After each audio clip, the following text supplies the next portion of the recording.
à, lớn hơn 400 kg chúng ta phải làm cái nhà trạm. Thì cái trường hợp là chúng ta làm nhà trạm thì nó có liên quan đến một cái chỉ số về xây dựng. Các bạn nhớ chỉ số gì không? Nó xây dựng cái nhà trạm, cái nhà trạm này là kiên cố. Dứt khoát là cái nhà trạm y tế là phải kiên cố, không có tạm bỡ được, không có làm gỗ, làm kim loại được, mà phải là xây bê tông, tường gạch, làm hoàn thực tế thì nó là kiên cố. Và khi kiên cố thì nó sẽ liên quan đến cái chỉ số gì? Chỉ số gì? Mật độ xây dựng.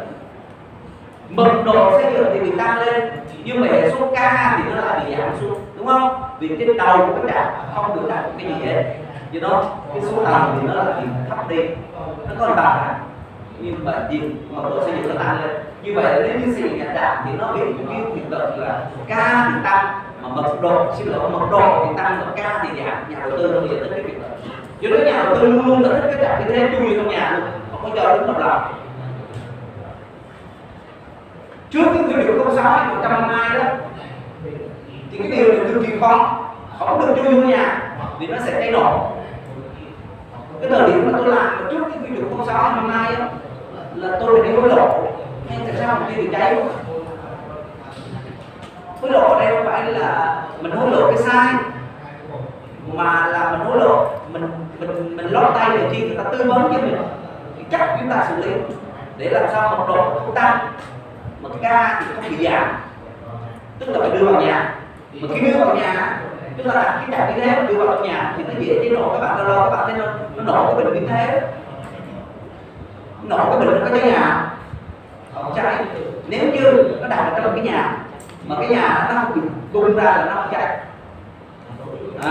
Do đó các bạn thấy là khi chúng ta đưa vào nhà thì chúng ta phải đặt cái trạm y tế ở đây là phải đảm bảo cái đường là chống cháy nổ. Nó nằm ở trong cái nhà nó nổ trong cái nhà nó thôi. Do đó khi mà chúng ta được tư vấn thì chúng ta đi rồi là chúng ta thiết kế cái trạm y tế nó đặt vào trong nhà là không được nổ, cái nhà đó thì cũng cái bình thì đưa đi nó nổ rồi, nó tăng lên nó sẽ nổ thôi, đất dầu nó không còn, vân vân. Do đó chúng ta phải có kiến thức đó. Do đó cái cấu tạo của chúng ta là vẽ cái trạm y tế ở trong cái nhà nó giống như cái con kè bê tông không thép. Thế bây giờ nó bán là quy định 06 nó cho rồi, đó là cái gì? Quy định 06 nó sẽ cho một phần của trạm biến áp vào trong nhà, nó cho luôn. Và đương nhiên chúng ta phải có cái cấu tạo như tôi nói này. Đồng thời thứ hai nữa nó hóa rất là nhiều. Chúng ta có cái thiết bị thứ ba đó là thiết bị R. Thiết bị R là thiết bị gì? Chúng ta nhìn qua đây. Đây, cái này là trụ trạm, cái này là nhà trạm, cái này là thiết bị R. Các bạn thấy là cái công trình cơ sở nó cái này không? Chúng ta mắc đôi tiếp rồi, chúng ta còn nhiều một số chúng ta mắc nhiều may không chứ. Và cái trụ này thì không bị tính vào mật độ xây dựng thì nó là thiết bị R, nó phải là kiên cố, không bị tính vào mật độ.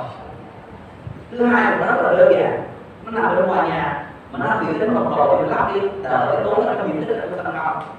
Do đó nó cho phép chúng ta làm cái trụ này, cái thiết bị R đó là không bị tính vào mật độ. Ở quy chuẩn nó cho chúng ta, từ đây chúng ta thấy là đưa tiền vào rồi chúng ta vào cái phòng điều khiển điện trung tâm, phòng